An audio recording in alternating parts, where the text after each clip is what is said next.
बदलते भारत की शान।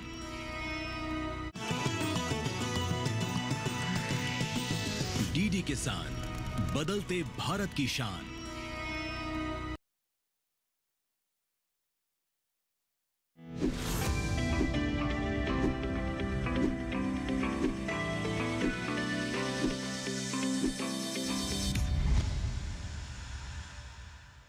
नमस्कार, स्वागत है आपका सरकार आपके साथ में। मैं हूं अंजू सिंह। सरकार आपके साथ एक ऐसा कार्यक्रम है जिसके माध्यम से हम आप तक पहुंचाते हैं सरकार की योजनाओं के बारे में आप तक विस्तृत जानकारियां। हम आपको बताते हैं कि कौन कौन सी वेबसाइट्स हैं, पोर्टल्स हैं या फिर ऐप्स हैं जिनसे आप किसान लाभ ले सकते हैं। आज के कार्यक्रम में हम विशेष तौर पर बात करेंगे प्रधानमंत्री मत्स्य संपदा योजना के बारे में। कैसे हमारे किसानों को और मछुआरों को इससे लाभ हो रहा है, इसके मुख्य घटक क्या हैं, आइए जानते हैं योजना के सार में हमारी इस रिपोर्ट में।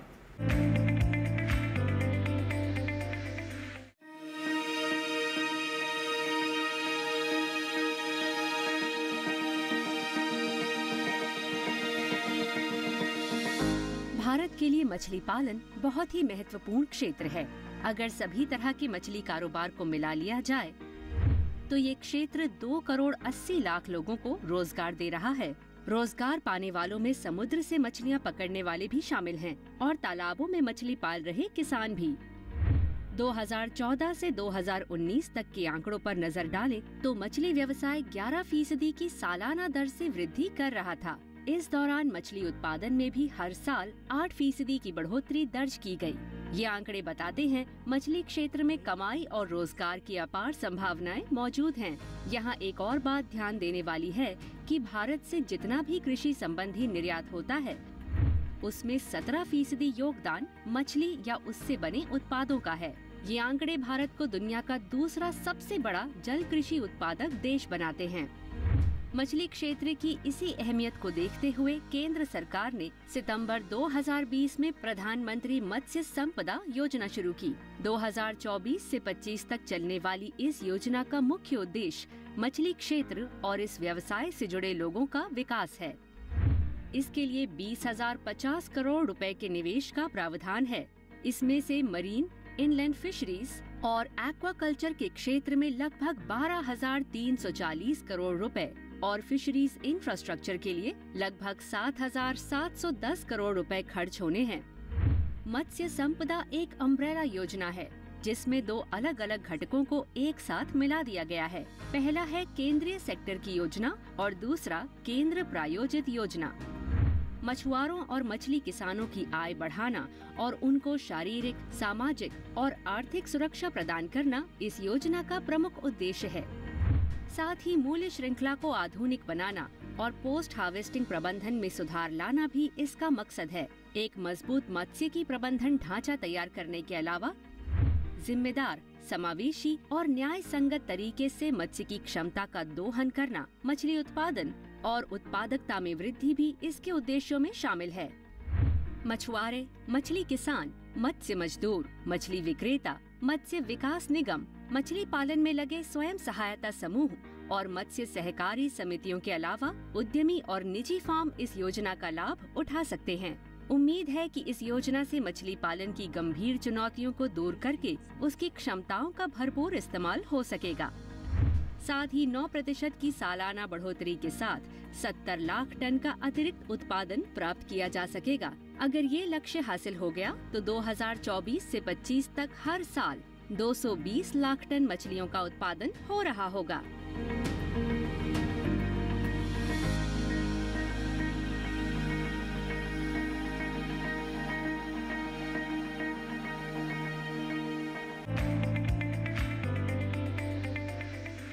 तो ये थी हमारी रिपोर्ट जिसमें हमने आपको योजना के सार के बारे में बताया। इसी के साथ ही यहाँ वक्त एक छोटी सी ब्रेक का, लेकिन ब्रेक के बाद जब वापस आएंगे तो हम बात करेंगे आपके सवालों की, यानी होंगे किसानों के सवाल और विशेषज्ञ के जवाब। फिलहाल लेंगे छोटा सा ब्रेक।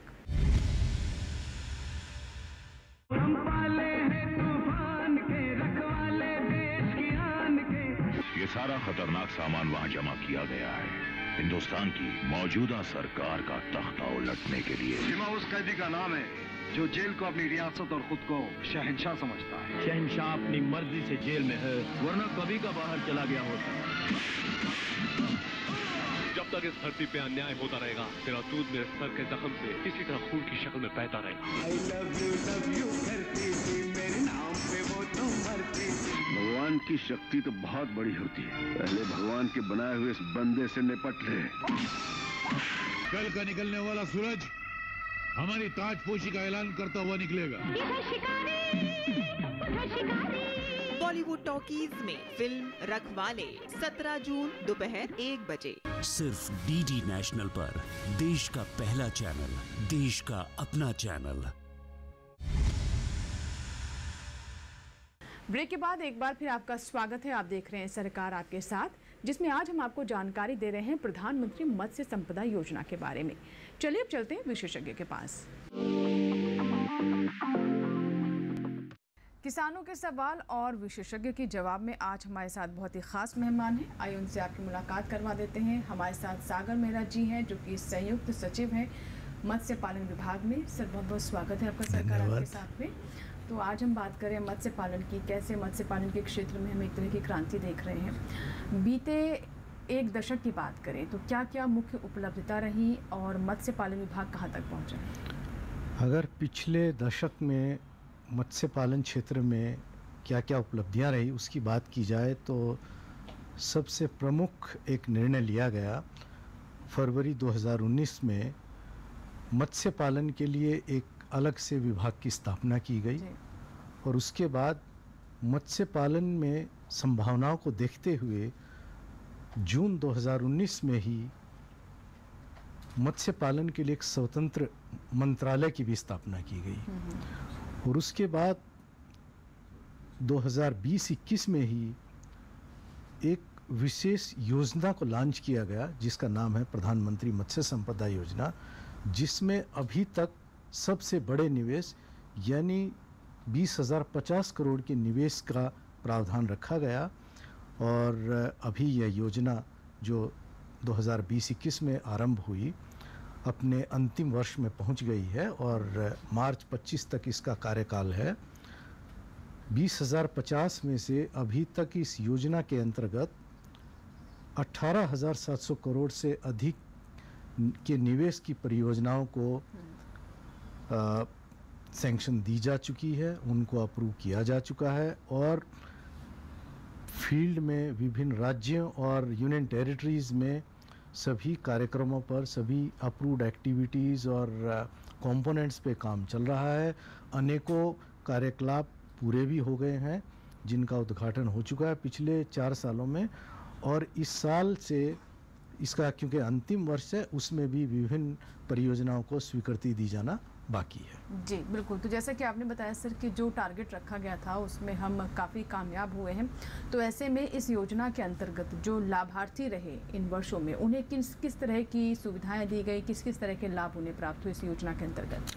देखिए, जहां तक प्रधानमंत्री मत्स्य संपदा योजना के लाभार्थियों की बात है, अभी तक यदि प्रत्यक्ष और अप्रत्यक्ष लाभार्थियों की संख्या की मैं बात करूं तो अभी तक लगभग 46 लाख लोग, जिसमें हमारे मछुआरे, मछली पालक, फिश वेंडर्स और अन्य स्टेक होल्डर्स में शामिल हैं, तो अभी तक कम से 46 लाख लोगों से अधिक इसके लाभार्थी हो चुके हैं। और इस योजना के तहत हम लोगों ने इनलैंड फिशरीज़ में, चाहे आप पॉन्ड की खुदाई करें, RAS सिस्टम लगाएं, आप कोई पोस्ट हार्वेस्ट फैसिलिटी लें, फिश फीड मिल लगाएं, और अगर आप मराइन साइड में हैं, अगर आप समुद्री मछुआरे हैं, आप नाव खरीद सकते हैं, जाल खरीद सकते हैं।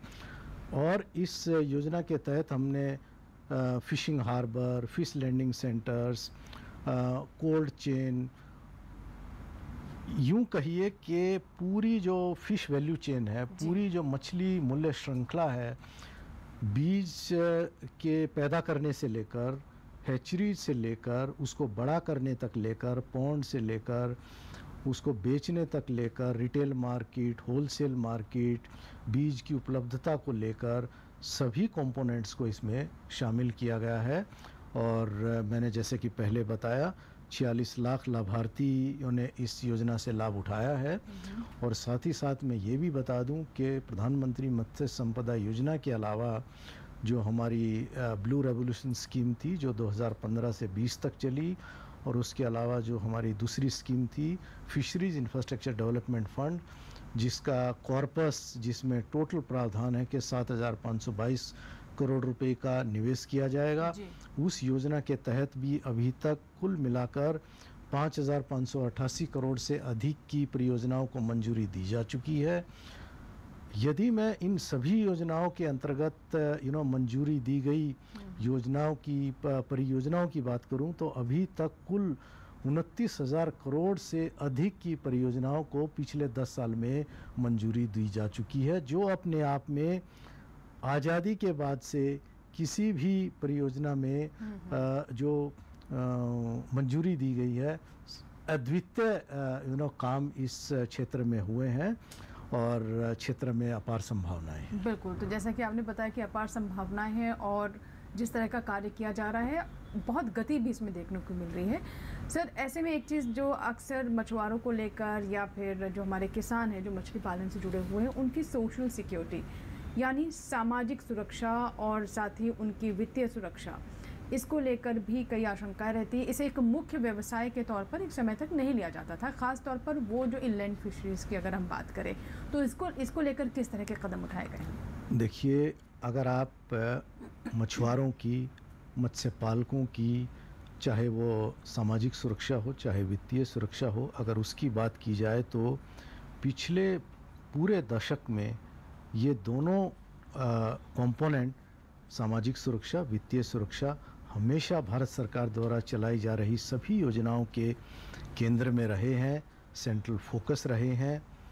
और प्रधानमंत्री मत्स्य संपदा योजना में तो विशेषकर इस पर बल दिया गया कि पूरी जो निवेश की योजना है, निवेश का टारगेट है, उसमें मछुआरों के लिए विशेष प्रावधान किया गया कि उनको बैन पीरियड के दौरान, लीन पीरियड के दौरान, जब वो बाहर अपनी मछली पकड़ने नहीं जा सकते तो उनको 4,500 रुपये की धनराशि उपलब्ध करवाई जाएगी as a means to compensate their loss of man days or livelihood during 61 days of the ban.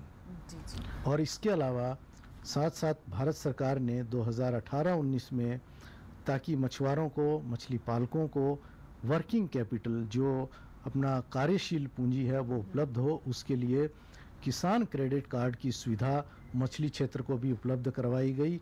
और अभी तक 4.25 लाख से अधिक हमारे मछली पालकों और मछुआरों को केसीसी, किसान क्रेडिट कार्ड की सुविधा दी जा चुकी है। और लगभग 2,000 करोड़ से अधिक के लोन केसीसी के थ्रू इस क्षेत्र को, मछली पालकों को और किसानों को उपलब्ध करवाए गए। जी सर, जैसा कि आपने बताया कि जो आंकड़े हैं वो काफ़ी बेहतर नज़र आ रहे हैं और काफ़ी अच्छा प्रदर्शन किया गया है। किसान क्रेडिट कार्ड के बारे में तो हम जानते ही हैं, लेकिन मछली पालकों के लिए भी अब ये सुविधा मुहैया की गई है।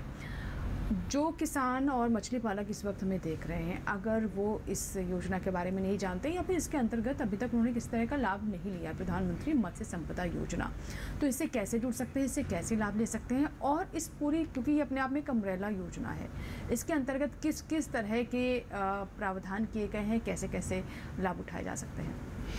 देखिए, ये आपने बड़ा ही अच्छा सवाल उठाया, क्योंकि फिशरीज़ के क्षेत्र में, मत्स्य पालन के क्षेत्र में जो एक्सटेंशन मशीनरी है वो फसल क्षेत्र के मुकाबले कमज़ोर है। लेकिन पिछले दशक में हमारा भरपूर प्रयास रहा कि हम लोग कृषि विज्ञान केंद्र, हमारे कॉलेजेस, हमारी यूनिवर्सिटीज़, स्टेट फिशरीज़ डिपार्टमेंट, इन सभी में जो भी एक्सटेंशन मशीनरी अवेलेबल है उसके थ्रू हमारी जितनी भी योजनाएं हैं, प्रधानमंत्री मत्स्य संपदा योजना के साथ साथ किसान क्रेडिट कार्ड, उसके बारे में मछुआरों के बीच, मत्स्य पालकों के बीच और अन्य स्टेक होल्डर्स के बीच में इन सभी योजनाओं के बारे में इंफॉर्मेशन और जानकारी पहुँचे और वो इसका लाभ उठा पाएँ। और इसके लिए पिछले 3 साल में हमने कार्यक्रम चलाया सागर परिक्रमा, जिसमें मंत्री जी ने पूरे हमारा जो 8,000 किलोमीटर से अधिक का तटीय क्षेत्र है, हमारी समुद्री तटरेखा है, उसका दौरा किया, सभी मछुआरों के गांव में गए, 3000 से अधिक मछुआ गाँव में उनका मिलना हुआ मछुआरों से और उनकी समस्याएं जानी और प्रधानमंत्री मत्स्य संपदा योजना के बारे में, किसान क्रेडिट योजना के बारे में जानकारी दी और उनकी समस्याओं को सुना।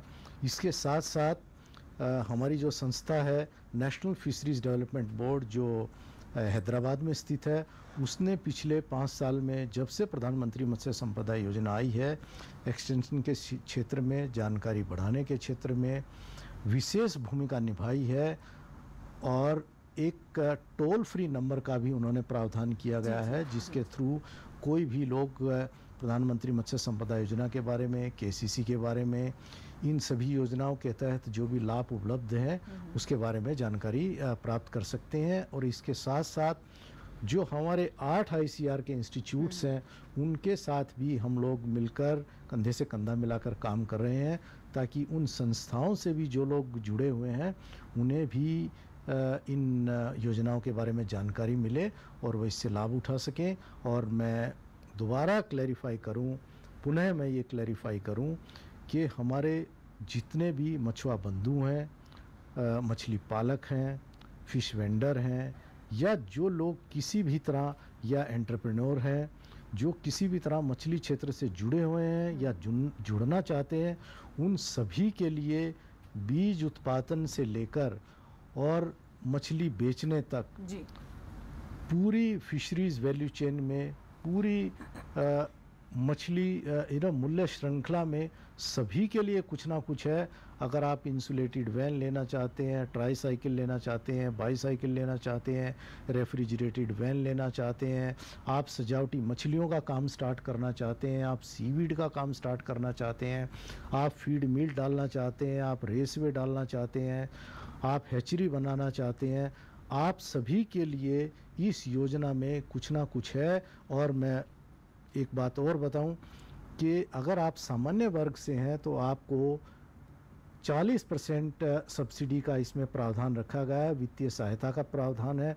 और यदि आप शेड्यूल कास्ट कम्युनिटी के मेंबर हैं, शेड्यूल ट्राइब कम्युनिटी के मेंबर हैं और अगर आप महिला हैं तो आपको इसमें 60% 60% तक की वित्तीय सहायता का प्रावधान दिया गया। क्योंकि आपने महिलाओं का जिक्र किया सर, यहाँ पर तो हम देख रहे हैं कि जो हमारे तटीय क्षेत्र है वहाँ पर सीवीड है, उसमें महिलाएं काफ़ी अच्छा प्रदर्शन कर रहे हैं, बल्कि इसे कह रहे हैं कि एक विमेन फ्रेंडली एक क्षेत्र बनकर उभर कर सामने आ रहा है। इसके साथ ही पोस्ट हार्वेस्टिंग जितने भी कार्य होते हैं उसमें भी महिलाओं की भूमिका काफ़ी अहम है मछली पालन के क्षेत्र में। तो महिलाओं को और प्रोत्साहित करने के लिए, उन्हें और सशक्त करने के लिए किस किस तरह के और कदम उठाए जाए? जैसे आपने अभी बताया कि उन्हें छूट भी है, लेकिन उसके अलावा और क्या क्या है? देखिए, महिलाओं को हमने 60% वित्तीय सहायता का प्रावधान तो रखा ही है, ताकि उनको आगे आने में मदद मिले, उनको इस योजना के जितने भी कंपोनेंट्स हैं, एक्टिविटीज़ हैं, उनका लाभ मिले। इसके साथ साथ जैसा कि अभी बताया,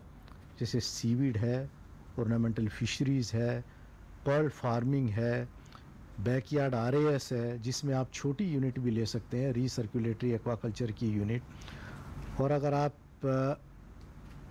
कियोस्क लगाना चाहते हैं, अगर आप कोई इंसुलेटेड बॉक्सेस लेना चाहते हैं, अगर आप महिला हैं और अगर आप फिशरीज़ वेंडिंग से जुड़ी हुई हैं, तो आप पूरे जो भी आपके उपकरण आपको चाहिए वेंडिंग का काम जारी रखने के लिए, उन सब का इनमें प्रावधान है। और अगर आपका इसके साथ साथ वित्तीय सहायता के साथ साथ अगर आपको पूरे फिशरीज़ वैल्यू चेन में किसी भी क्षेत्र में, किसी भी एक्टिविटी में अगर आपको ट्रेनिंग लेनी है, आपको स्किल कैपेसिटी बिल्डिंग की ज़रूरत है, तो उसका भी इसमें प्रावधान रखा गया है।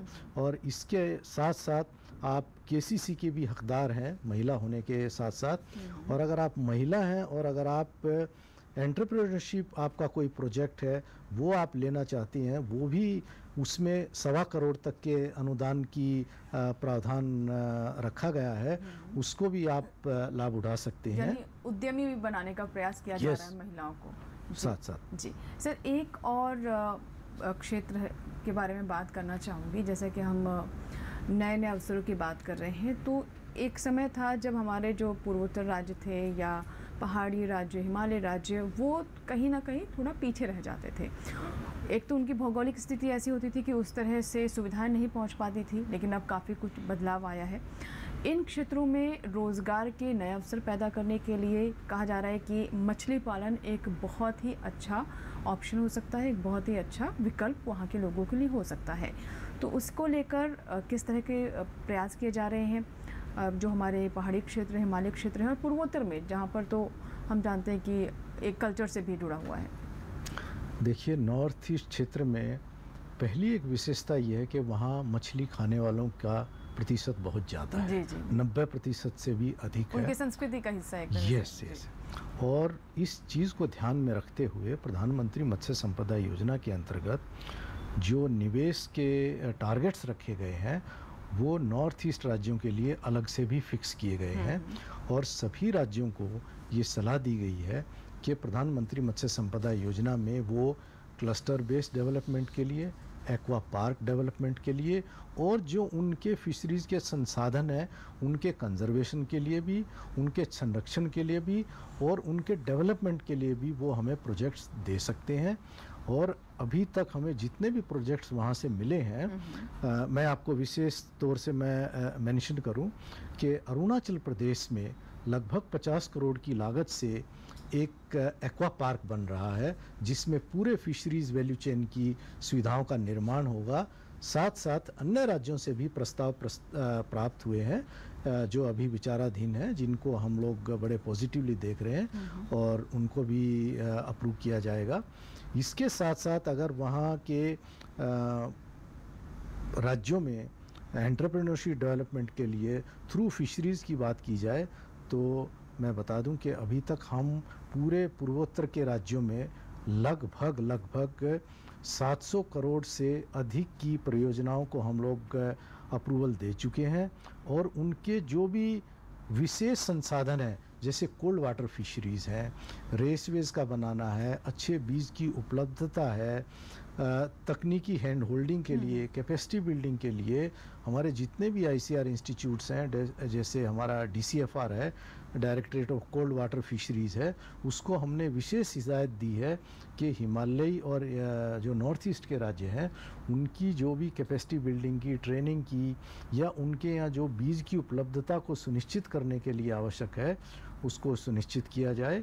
और दूसरी जो हमारी योजनाएं हैं जैसे फिशरीज इंफ्रास्ट्रक्चर डेवलपमेंट फंड है, केसीसी है, उनके तहत जो भी कार्य वहाँ संपन्न किए जा सकते हैं उनको संपन्न किया जाए ताकि नॉर्थ ईस्ट के राज्यों में फिशरीज़ अपना योगदान लाइवलीहुड और एम्प्लॉयमेंट जनरेशन के साथ साथ जो उनका डोमेस्टिक रिक्वायरमेंट है फिशरीज़ का उसको भी पूरा कर पाए ताकि कालांतर में आने वाले दिनों में दूसरे राज्यों से उनको फिशरीज़ को इंपोर्ट करने की ज़रूरत ना पड़े। ये भी हम लोगों को एक लक्ष्य रखा गया है। जी जी बिल्कुल।